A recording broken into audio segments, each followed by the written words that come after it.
iniciar entonces con la última parte de trastornos genéticos y ya para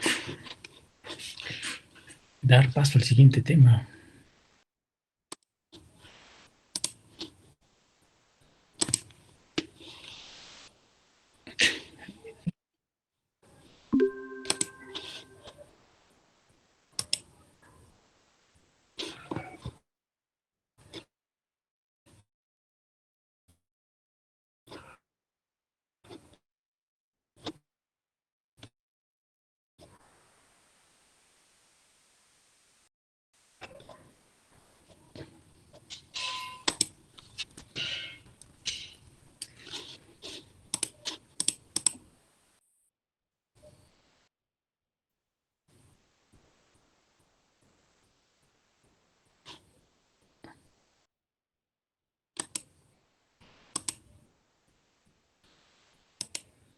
Bueno, pues buenas tardes. Vamos a iniciar. Habíamos quedado en esta última parte en relación a las indicaciones en las alteraciones genéticas adquiridas.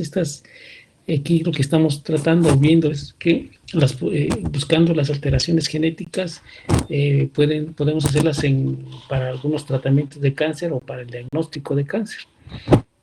En algunas ocasiones el buscar ciertas alteraciones nos permiten ver que alguna característica del genoma de un cáncer puede servirnos como herramienta para descubrir y obtener unos mejores resultados terapéuticos. Así también puede ser útil en el hecho de que podamos reconocer a través de estas mutaciones una variante específica de un tumor en particular, suponiendo que fuera un tumor, por ejemplo, como el melanoma, y si a le encontramos genéticamente una característica muy particular que lo hace más sensible o de mejor pronóstico, pues lo podemos hacer a través de este diagnóstico genético. También lo utilizamos para el diagnóstico y tratamiento de enfermedades infecciosas. Aquí podemos formar ciertas secuenciaciones genéticas que nos permitan encontrar a una bacteria, a un virus, a un parásito en particular, como sucede con muchas pruebas de laboratorio que actualmente se utilizan, bandas de ADN de PCR para poder encontrar candidiasis, tricomonas, clamidias, podemos utilizar, o también para identificar la mutación de una especie en particular de virus o de bacterias, alguna nueva cepa, alguna nueva variante. Esta distribución genética toda nos puede servir para reconocerlo. ¿Con qué nos apoyamos para realizar estas funciones? Pues hay unas técnicas que se llaman de PCR, en donde buscamos, secuenciamos el ADN muchas veces y de esta manera tenemos una mayor cantidad del material, lo cual nos permite hacer visible la lesión. ¿Sí? Entonces, esta PCR nos es útil. Como les decía, es la síntesis de fragmentos de ADN que son cortos, o sea, no podemos secuenciar el ADN por completo, o sea, los 23 cromosomas, pero sí podemos agarrar ciertas regiones, ciertas fracciones de ADN y replicarlas muchas veces para poder obtener una plantilla que pueda ser comparada. Entonces, una vez que hacemos esta secuenciación del ADN a través de este método de PCR, la interpretación de los datos puede ser a través de diferentes técnicas, como la secuencia de Sanger, las pirosecuencias, la extensión de un cebador de una célula, el análisis de longitud de fragmentos de restricción, un análisis de longitud del amplicón o PCR en tiempo real. Entonces, si hablamos de la secuenciación, de la secuencia de Sanger, lo que se trata es que tenemos un ADN amplificado que podemos considerar como el ADN problema, el ADN de la persona a estudiar o del individuo a estudiar, al cual le vamos a agregar unas moléculas de ADN además que vamos a buscar la manera de que una vez que esté amplificado este ADN, el que estamos metiendo, que es un cebador, que es uno que está dirigido, se una a este ADN amplificado. cada uno de estos ADN cebadores tienen una serie de unos nucleótidos terminales que van en este orden: adenina, timina, citosina y guanina, y que lo que buscarán es marcar las zonas que estoy buscando. Para que pueda ser visible, yo le agrego un colorante, un colorante fluorescente, y si reacciona el ADN problema con mi ADN cebador, entonces se genera una imagen de luz. Esta la puedo reconocer a través de algunos aparatos que identifiquen la luz, como espectrofotómetros, por ejemplo, con diferentes longitudes de onda.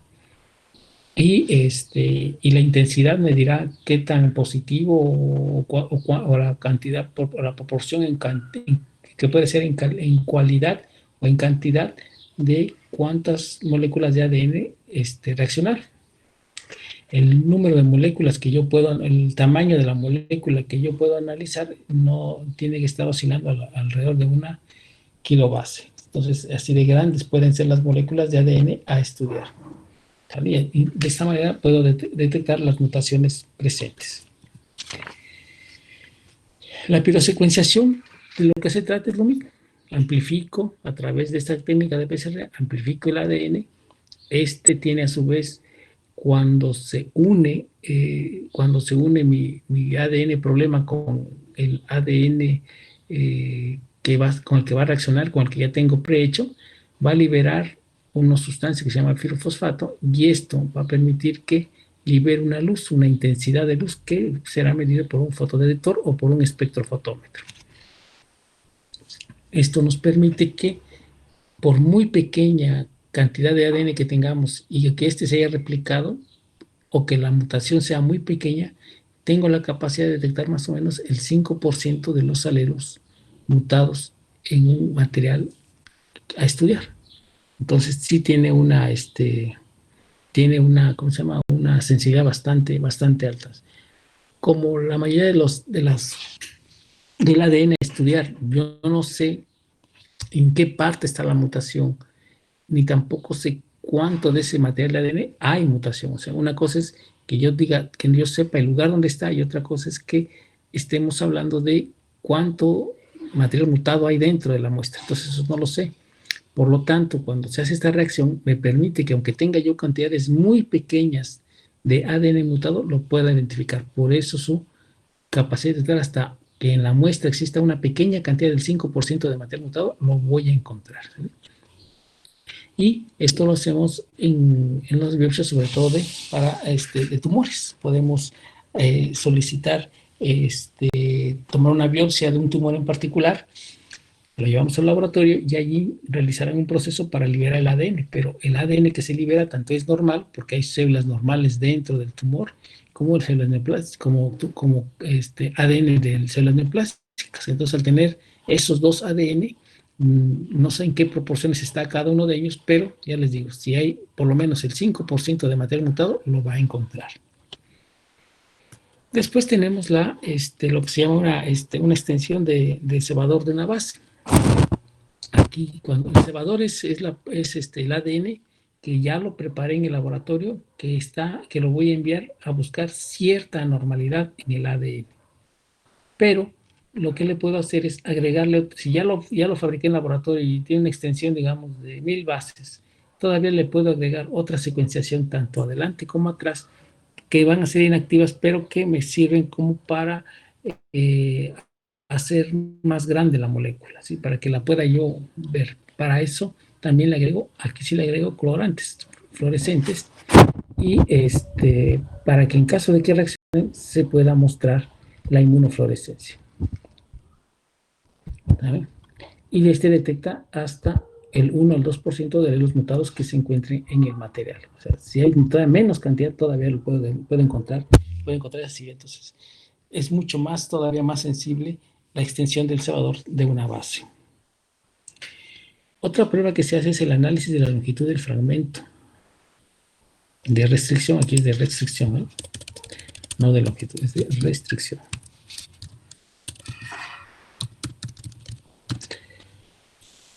Y lo que hacemos es, o para qué nos sirve, lo que hacemos es agregar una enzima que degrade el ADN que recibimos como problema, de un ADN que recogimos de algún tejido, de algún individuo, le agregamos una enzima que se llaman endonucleasas y lo fragmentamos. Por lo tanto, me van a quedar fragmentos cortos de secuenciación de ADN. Después lo amplifico por PCR y, y estos fragmentos podré yo estarlos distinguiendo a través de un proceso de electroforesis. Lo que hago es que los fragmentos se alineen, los sanos y los enfermos, y entonces me daré cuenta dónde está la mutación. Claro, tengo que saber dónde está la posición, dónde está la lesión, o sea, dónde debo encontrar la lesión. De nada sirve que haga yo electroforesis, me salga el bandeo y yo no sepa dónde debo buscarlas. Digo, tiene que estar en la región 1, tiene que estar en la región 2, tiene que estar en tal lugar. Entonces ya la busco en específico y si la encuentro, pues entonces ya pude generar el diagnóstico, ¿no? En caso de que la busque y no la encuentro, pues también el reporte será negativo. Bueno. Después tenemos lo que se llama un análisis de la longitud del amplitud. Aquí lo que vamos a ver es que nos sirve para que ciertas secuenciaciones de ADN problema pueda yo valorar su tamaño, si son largas, cortas o intermedias. Entonces, ¿qué tengo? Yo ya tengo mi banda hecha en el laboratorio que me dice que la secuencia de ADN que estoy buscando debe medir, por ejemplo, 100 bases. Bueno, yo vierto mi cadena, mi polímero de ADN ya prehecho en el laboratorio, lo vierto en mi prueba, en mi ADN problema, y esta se va a tener que unir a ese ADN que se encuentra ahí. Buscará donde esté la secuenciación correcta y estará uniéndose. Pero si él mide 100 bases y encuentra el mismo gen, pero ahora tiene 120 bases, me lo va a mostrar, se va a adherir a la zona que corresponde y me va a mostrar el resto que tiene de más. O viceversa, se unirá y me mostrará la zona que está faltante. De esta manera yo podré detectar si ese amplicón tiene alguna pérdida o tiene una expansión. Nada más que hay que tener cuidado porque si la expansión es muy grande, porque esto podemos utilizarlo para diagnosticar el síndrome del cromosoma X frágil, y si las expansiones fueran demasiado largas para mi sonda que yo envié a mi ADN problema, simplemente no lo voy a poder catalogar. Entonces hay que tener ese cuidado con ese tipo de amplificaciones tan grandes, ¿no? Después podemos hacer lo que se llama un PCR en tiempo real. Aquí lo que hacemos es que se está replicando en ese momento el ADN y estamos viendo los resultados. Nos es útil sobre todo para buscar mutaciones en las células cancerosas o para ciertas infecciones virales. Cuando es para el cáncer, buscamos principalmente mutaciones puntuales que son muy específicas y que sabemos que están localizadas en cierta región, como son los oncogenes CKRAs o el BRAF. También me sirve para diagnosticar algunas fusiones de genes, como puede ser el BCR-ALB, que lo encontramos en las leucemias mieloides crónicas. Y en los virus nos sirve para identificar cuántos virus o cuántos fragmentos virales tengo en la sangre del individuo, y ahí me sirve sobre todo para el virus de inmunodeficiencia. Cuando ustedes saben que a los pacientes con inmunodeficiencia humana se les realiza una prueba que se llama carga viral, pues entonces les realizo pruebas de PCR para ver cuántas copias de virus tiene en su sangre, y de esta manera puedo utilizar ese PCR normal. Lo mismo lo utilizo para las copias del virus de Epstein-Barr. Bueno. También se pueden analizar, puede hacerse un análisis molecular de las alteraciones genómicas, y otras pruebas que manejamos puede ser la hibridación in situ. Esta es una prueba que la van a escuchar con bastante frecuencia porque está muy extendida en varios campos y sobre todo para el diagnóstico de varias enfermedades. Aquí lo que utilizamos es que hacemos una sonda en el laboratorio. A esta sonda le vamos a colocar una secuenciación de nucleótidos que sean específicas para algún microorganismo en particular, por ejemplo.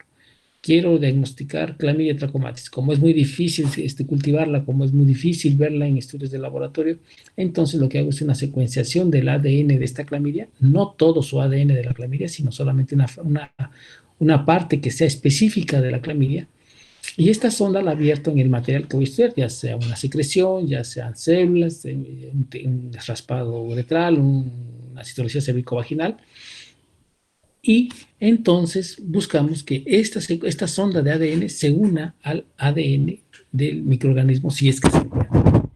Si esto no sucede, se va a llevar una presencia de, como está marcado con una sustancia fluorescente, si reaccionan, pues va a mostrar una luz.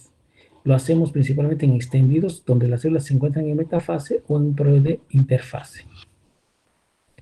Lo que nos lleva es que si reacciona, veremos esa luz fluorescente. La ventaja de este estudio es que es rápido, no se necesita tener un laboratorio muy complejo, y lo podemos ver con el laboratorio de microscopio que ustedes utilizaron en el laboratorio de histología, con la salvedad de que se le agrega un filtro para fluorescencia, y a través de ese filtro ya podemos notar y ver la reacción. Entonces, le digo, es muy rápida, muy útil, y lo utilizamos para cualquier tipo de tejido. ¿Sabe? También lo utilizamos, por ejemplo, para buscar algún gen que, por ejemplo, en el cáncer de mama, buscamos el gen que expresa una proteína en la superficie de las células neoplásicas de la mama, en las células de los conductos, que se llama HER2-Neu. Si lo encuentro, pues esto me ayuda porque le puedo aplicar cierto medicamento a la paciente que le favorece o que le da una buena respuesta ante el tumor.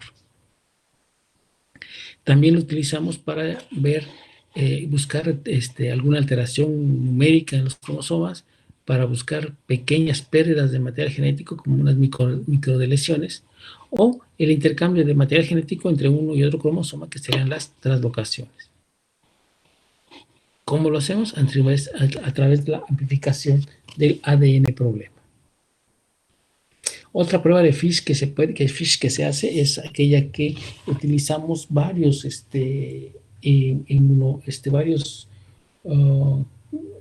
sustancias inmunofluorescentes. Aquí podemos manejar 5 colorantes: el verde, el amarillo, el azul, el rojo, y cada uno de estos colorantes está colocado en la sonda para identificar una alteración o un microorganismo en particular. Entonces puede ser una sonda muy grande en donde tenga yo el color rojo para diagnosticar clamidia, el color verde para sífilis, el color amarillo para hepatitis, y en fin, así.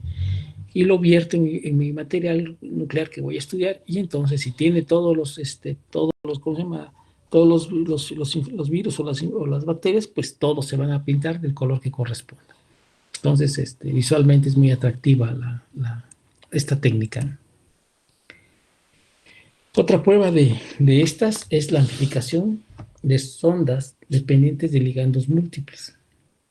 Aquí lo que hacemos es, sobre todo, buscar pérdidas y duplicaciones de material genético de cualquier tamaño, donde el FISH no tiene tanta sensibilidad. Entonces, buscamos con esta prueba ser un poquito más sensibles en ciertos casos. Entonces, la podemos ocupar sobre todo cuando tenemos escaso material de ADN para estudiar. A lo mejor alguna prueba forense, tenemos muy poco material, entonces estas pruebas nos pueden ser útiles para detectar ciertos vestigios de ADN contra quién lo vamos a comparar, o en todo caso un individuo que se encuentre que tiene algún cuadro clínico que sugiere que tiene alguna alteración, pero que es tan pequeña que no la puede diagnosticar el FISH, entonces tenemos que venir a estas ondas de ligandos múltiples. U otra, que la mutación, que no sea una sola mutación, sino que son varias mutaciones que están dispuestas en diferentes sitios, entonces yo puedo hacer una sonda que tenga todas esas mutaciones, aunque estén dispuestas en diferentes sitios. Entonces esta banda va a estar buscando dónde está la mutación y se va a ir colocando en ellas, y por eso podría aplicar un campo más amplio para el diagnóstico, que si hago una prueba específica para una mutación específica, aquí mejor, ya sé que hay 20 mutaciones, pues hago una banda con las 20 mutaciones y a ver cuál pega, ¿no? Es chicle y pega, ¿no? Una cosa así, más o menos, sucede con esta de sondas de amplificación de ligandos múltiples. Bien, ahora tenemos la inmunotransferencia de Solter. Esta es una hibridación también, utilizamos un radiomarcaje del ADN y, y utilizamos ciertas enzimas que corten el ADN en ciertas regiones para poder generar diferentes fragmentos de diferentes longitudes de ADN. Después lo hacemos a través de una electroforesis en gel y vemos el bandeo y ya detectamos si hay una alteración, vemos en dónde está esta. ¿Sale? Bien. Se ha trabajado con algo que se llama matrices citogenómicas. Estas matrices citogenómicas nos son útiles porque debemos nosotros previamente conocer la mutación y saber la mutación y saber también dónde está localizada, para que a través de un modelo de un ADN en una sonda que vamos a realizar podamos encontrarla. Entonces, podemos hacerlo de dos maneras, lo que se va a llamar una hibridación genómica comparada en base de matrices. ¿A qué nos referimos con esto? Que vamos a formar esta matriz, este ADN, y lo vamos a comparar con un ADN de estudio. Si correlacionan, si los dos son iguales, obtendremos un resultado, y también si estas no comparten las mismas características. Entonces, imaginemos que el ADN en la sonda que realizamos, que va a servir para compararla, por lo general le agregamos dos colores, que son el color rojo y el color verde. Si la sonda que realicé es para ver si esta persona tiene los fragmentos de ADN normales, digamos, si lo que estoy diciendo son dos ondas de una secuenciación normal de ADN, y estas se unen al unísono con la otra de forma estandarizada, la combinación de los colores rojo y verde me va a dar un amarillo, y esto me va a decir que las dos secuencias que estoy estudiando, la del problema y la que yo fabriqué en el laboratorio, son idénticas. Si fue para buscar una enfermedad, pues sería positivo para la enfermedad. Si la hice para buscar material ADN normal, pues también, entonces diremos que el material que estoy estudiando es normal. Pero si la secuenciación de esta fuera para genes normales y no funcionó, no se unieron, sino al contrario, encontré una disparidad y vi zonas rojas o zonas verdes por separado, quiere decir que en esas regiones pudo haber pérdidas o pudo haber duplicaciones. Y esta prueba saldría positiva para las mutaciones que estoy buscando. ¿Vale? Bien. Otra forma es hacerlo a través de matrices de genotipado de los SNP, que son polimorfismos de un solo nucleótido. Se ha estudiado en el ADN que hay regiones de nuestro cuerpo que tienen polimorfismos de un solo nucleótido. ¿Qué significa? Que yo tengo un gen que tiene 100 nucleótidos, y uno de esos, digamos que el nucleótido número 80 cambia, y entonces sería el polimorfismo 1, o el polimorfismo 1 porque varió el aminoácido 80. Y después, en otro polimorfismo varía el aminoácido 81, y en el otro en el 83, y el otro fue el 79, y el otro fue el 58, y el otro fue el 70, o en fin, el que ustedes gusten. Pero es el mismo gen con diferentes nucleótidos y que no muestran, bueno, hablando del cardiotipo normal, no muestran ningún cambio fenotípico en el paciente, en la persona, no paciente, en la persona. Pero si estos polimorfismos generaran alguna alteración, porque nada más se modificó uno de ellos, entonces estas matrices me sirven, porque puedo diagnosticar malformaciones congénitas, algún rasgo dismórfico, un retraso en el desarrollo o un autismo. Por ejemplo, vamos a decirlo teórica, vamos a hablar, vamos a decir que estoy en el gen número 25 y ese número gen 25 tiene 100 nucleótidos. Y sabemos que tiene como 50 polimorfismos, quiere decir que cambia 50 veces y todos ellos son normales. No hay ningún problema. Pero vamos a hablar entonces ahora del gen número 30. Y este gen número 30 resulta que también tiene 100 nucleótidos y que también presenta 50 polimorfismos. Pero el polimorfismo 1 me genera que yo tenga un ojo más grande que el otro.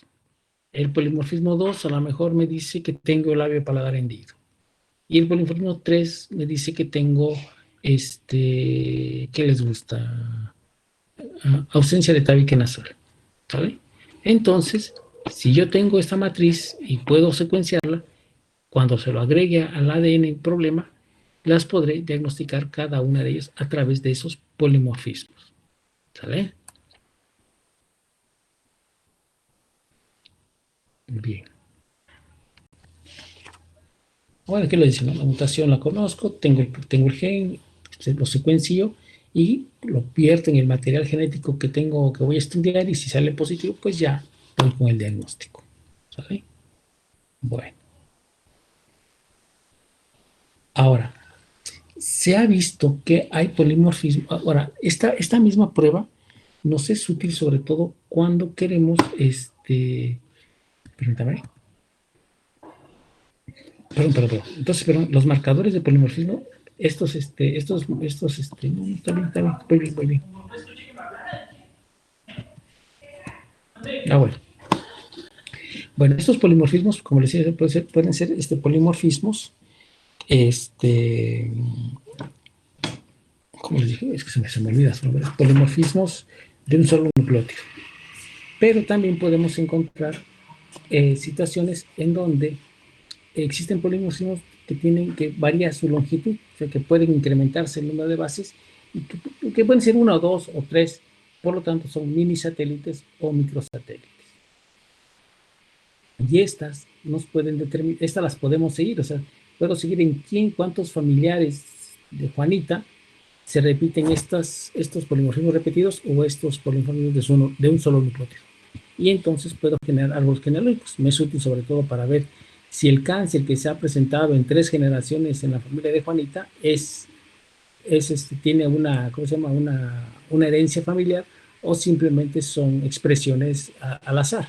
Lo mismo me puede servir buscar esos polimorfismos para una prueba de paternidad. Si el muchacho se hace el desentendido y dice yo no soy el papá, podemos ver que si existen esos polimorfismos de un solo nucleótido en el producto, o en todo caso polimorfismos de longitud repetidas, si existen y el muchacho las tiene y el bebé los tiene, pues entonces él es el papá, ¿no?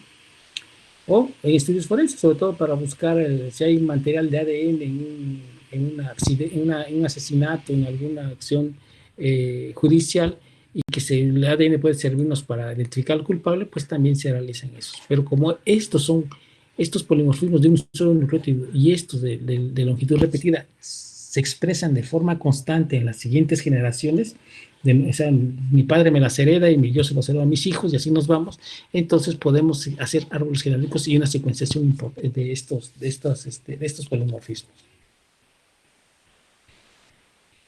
También podemos generar estos polimorfismos para análisis un poquito más amplios. Ahora, quiero buscar este polimorfismo en grupos poblacionales grandes, por ejemplo, en la población mexicana, en la población estadounidense, bueno, en la población española, alemana, la que ustedes quieran, puedo buscar estos polimorfismos. Con la situación de que si este polimorfismo lo buscara en 10 gentes, pues en realidad no sería representativo estadísticamente para asociarlo con enfermedades que son multifactoriales, como por ejemplo la diabetes, la hipertensión, el mismo cáncer. Entonces aquí realizo múltiples pruebas, múltiples ritmos, y utilizo ciertos grupos que se llaman matrices grandes de polimorfismos. Entonces es como, o sea, busco un poco el polimorfismo del 1 al 50 y busco esas mutaciones en un grupo de gente para ver si está relacionado con diabetes o hipertensión. No hay tanto problema cuando estas pruebas las realizamos ante una enfermedad mendeliana, porque el error está más marcado, un cuadro clínico muy importante y la elección se da y no hay tantas variantes. Entonces es un poquito más fácil diagnosticarlas, pero también puedo utilizar los polimorfismos para este diagnóstico. ¿Está bien? También puedo utilizar los polimorfismos porque ellos también regulan lo que es la talla, o sea, qué tan grande pues el individuo, cuánto puede llegar a pesar, el color de sus cabellos, los ojos. Entonces, estas características físicas también están reguladas por estos polimorfismos. Y si hago estas matrices, puedo yo de alguna manera ver si algunos polimorfismos están relacionados con estas características y sea más fácil su interpretación a nivel poblacional. Algo que también, bueno, ya fuera de las pruebas, algo que se está trabajando son con las alteraciones epigenéticas. En estas alteraciones epigenéticas, lo que estamos viendo es que para que se exprese el fenotipo, por ejemplo, nuestros rasgos físicos se pudieran haber expresado, tuvieron nuestros genes que eh, eh, desempaquetarse, generar la proteína y esta proteína ser sintetizada y finalmente generar el fenotipo que tenemos actualmente.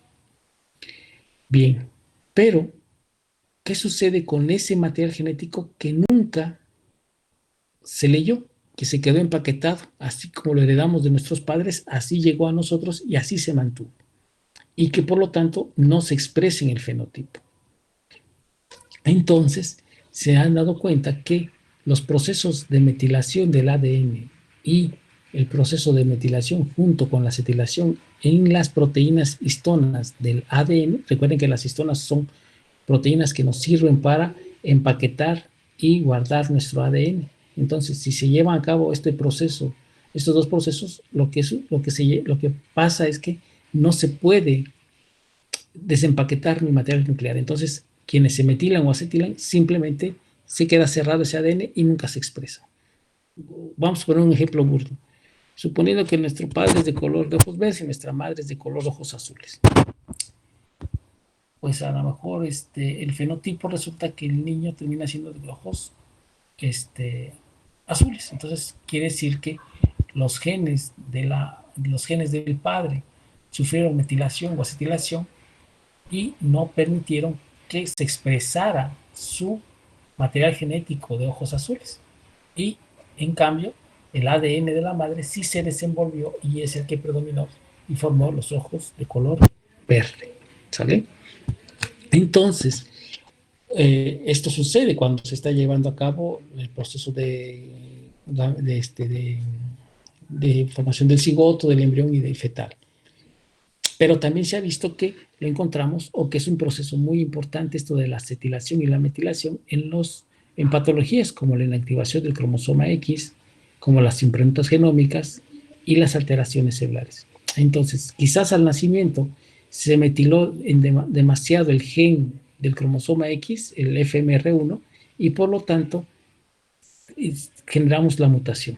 O las improntas, como la enfermedad de Prader-Willi o la de Angelman, en donde son silenciados, o sea, no pueden desempaquetarse el material genético del padre o en todo caso el de la madre, y por lo tanto nos da uno u otro síndrome. Dijimos que si los cromosomas del padre no se desempaquetan, entonces la madre funciona y nos genera un síndrome de Prader-Willi. Entonces, esto de acetilación y metilación, nos estamos dando cuenta cómo se interviene o afecta en nuestra epigenética. Además, también se ha encontrado que, aunque estemos ya desarrollados como individuos, durante nuestra vida podemos tener problemas para desempaquetar cierto material genético en diferentes etapas de nuestra vida. Entonces, quizás el hecho de que yo no pueda desempaquetar el gen que se encarga de que yo tenga una longevidad larga y que pueda vivir 110 años, me obligue a que me muera a los 50 o a los 60. O si no pude desempaquetar un gen que me protegiera contra el cáncer, pues yo a los pocos años desarrollaré un cáncer. Y esto es debido a estos procesos de metilación y de acetilación. Pues aquí le decía lo del cromosoma X frágil, se lleva una hipermetilación, o sea, se cierra completamente, cerramos el gen, no lo dejamos que se exprese y por lo tanto se silencia y el individuo no produce la hormona, la proteína que es necesaria para que las neuronas funcionen adecuadamente, y la consecuencia es que el individuo tenga un retraso mental. O en el síndrome de Prader-Willi o de Angelman, en donde si un grupo de genes se cierra, simplemente se expresan ¿cómo se llama? El otro alelo que sí puede hacerlo, y se dan cualquiera de los dos síndromes.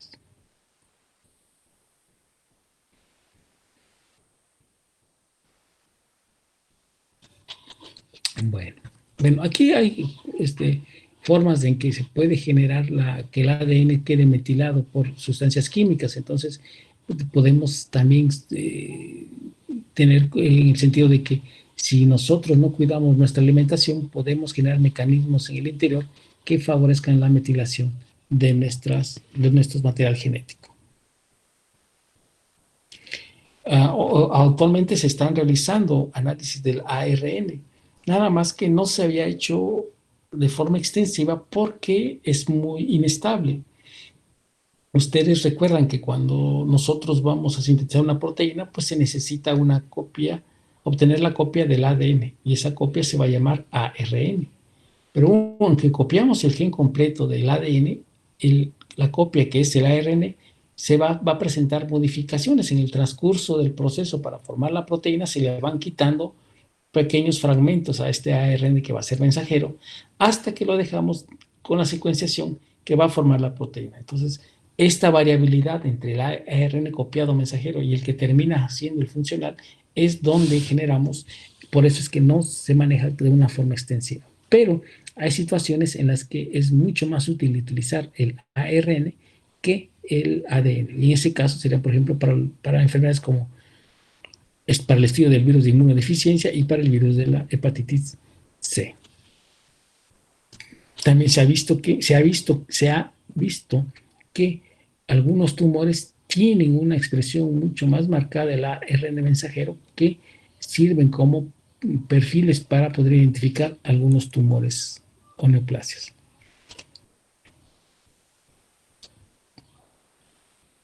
Bueno, algo que también está apareciendo es lo que se llama una secuencia de próxima generación. En estas secuencias de próxima generación, lo que se hace es tomar una molécula de ADN, un ADN, e iniciar su replicación. Pero lo hacemos de forma aislada. Cada uno lo separamos para que cada ADN se replique por sí solo, se replique en un espacio libre de otros ADN. Después, ya que lo tengo replicado, lo tengo que comparar con algo. Casi siempre es una biblioteca de ADN que ya tengo. Y entonces, cuando veo la molécula que quiero comparar y digo, esta molécula de ADN que repliqué corresponde al cromosoma 2. Bueno, pues entonces voy a mi biblioteca y su secuencia de este ADN que estoy estudiando lo comparo con la secuencia de ADN del cromosoma 2, a ver qué tanto se parece y si hay alguna alteración. Entonces, esto es lo que generamos con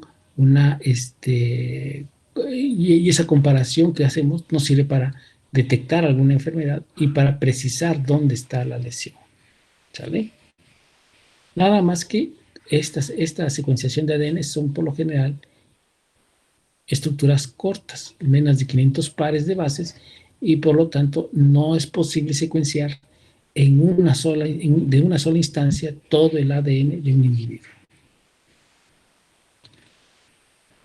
Bien, una vez que ya tengo toda esa información de estos ADNs, lo que puedo hacer es lo que voy a hacer es, bueno, ya se lo dije, ¿no? Voy a generar una alineación, lo comparo con el cromosoma 2, por ejemplo, si secuencié parte del cromosoma 2, pues lo voy a comparar con la parte del cromosoma 2 que tengo en mi banco. Y a partir de ahí genero una interpretación. Voy checando base por base y nucleótido por nucleótido hasta que encuentre yo las diferencias. Y si no las hay, pues entonces corroboro que es idéntico, y si no, pues tengo que ir agregando las variantes que encontré. ¿Saben? Bien. Entonces, si queremos hacer estas secuenciaciones de próxima generación, las están encaminadas en tres aspectos. Uno, al quizás la secuencia ya la conozco y por lo tanto ya formé una sonda de ADN con la secuencia ya preestablecida, y entonces la abierto en un ADN para buscarla. Entonces estoy haciendo una secuenciación de aspecto dirigida. O sea, yo ya sé dónde está, ya sé qué estoy buscando y lo vierto sobre mi ADN problema para llegar al diagnóstico. También estas secuencias, lo que puedo hacer es que le quito todo lo que son los fragmentos que se llaman exomas, perdón. Le quito, no sé, 5 o 6 exomas y me quedo con una parte. Y esa parte es la que me pongo a estudiar cuántas ha sido su variabilidad. ¿Vale? Y lo final es que yo sé que intente secuenciar todo el genoma, pero secuenciar todo el genoma es muy grande la molécula y por lo tanto tiene sus dificultades técnicas, además de que es extremadamente caro. ¿Sale? Entonces, estos serían los aspectos a los que, lo que nos llevarían las secuenciaciones de nueva generación para el diagnóstico de enfermedades. ¿Y cómo lo vamos a aplicar? ¿Cómo se estaría aplicando en la clínica en años posteriores? Que quizás a eso ya les vaya a tocar a ustedes. Bien. Bueno, hasta ahí. Esto ya son cuestiones. Bien. ¿Hasta aquí alguna pregunta, jóvenes? Esto no se los voy a preguntar en el examen, pero sí me interesaría que le den una revisadita, empiecen a empaparse de esto para que vayan conociendo de una forma muy general cuáles son este tipo de pruebas a las que estarán ustedes manejando ya en su práctica. Bien. ¿Preguntas? Yo, doctor, entonces en el examen no va a venir ninguno de estos análisis por PCR, doctor. No, nada más quiero que los conocieran por el sentido, porque lo van a empezar a escuchar. Alguien les va a preguntar, oye, me van a hacer un ficho, oye, ¿esto qué es esto? Ya por lo menos sepan ustedes a qué se refieren o qué están buscando con cada una de las pruebas.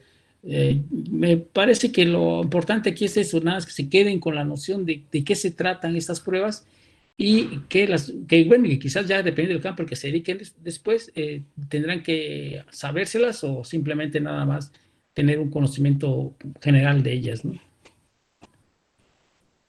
Ok, doctor, muchas gracias. Bueno, ¿alguna pregunta?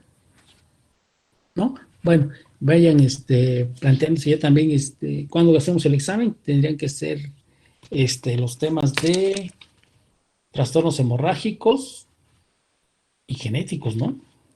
O, sí, porque sí, sí, estos dos, trastornos hemorrágicos y genéticos, ¿sale? Para que no se acumule tanto trabajo para estudiar. ¿Vale? Bueno, entonces, Gracias, que doctor. tengas buena tarde. Hasta luego. Igualmente, Gracias, doctor. Hasta Gracias, luego. doctor. Gracias.